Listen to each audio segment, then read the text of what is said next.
What I personally would have liked to have seen in a BioShock game is sort of a broader range of enemies. And I think in BioShock Infinite, we really want to have a sort of a class of enemies that had a sort of a more imaginative range of powers. And we came up with this concept called the heavy hitters, who are enemies that are sort of used to not just be more powerful, but also to augment the abilities of the more traditional BioShock enemies. You're gonna come across them in certain areas of the game, and they're gonna provide a really unique challenge. Red is the price of liberty. You know, we wanted an AI that really expressed sort of the very sort of clear system of beliefs that founders have, and a heavy hitter that would sort of represent that.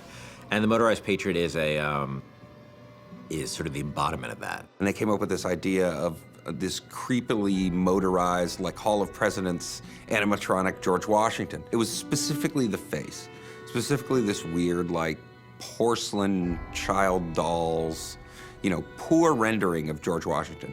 That kind of clinched it. Everybody saw it and said, okay, we can roll with that. It's one of those rare moments where you kind of all come together and you realize, okay, this is going to work. We're all on the same page here. Let's just move forward with what we got. I can use a turret! On it! Booker, the gear!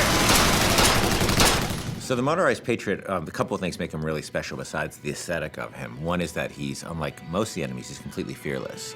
He doesn't have a sense of self-preservation, so he'll just keep coming at you and coming at you and coming at you. You know, despite the fact that you face many different kinds of enemies in this game, you clearly can't reason with this one. He's just gonna keep coming forever, you know? He is sort of a clockwork Terminator. The other cool thing about him, he's got this Gatling gun called a pepper mill. But once you destroy the Patriot, Booker can actually go pick up the pepper mill and actually use it as a heavy weapon. And that's the only place he can get it, was from a destroyed Motorized Patriot. I mean, I also like that, you know, as he starts to take serious damage, his head he actually loses the Washington mask, and it reveals his sort of metal skeleton underneath.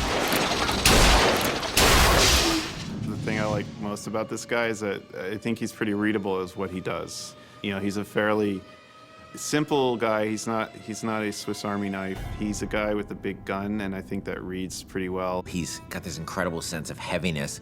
He's relentless, and just hearing sort of the things he's saying is both funny and kind of terrifying. But he's, you know, a deadly, deadly enemy.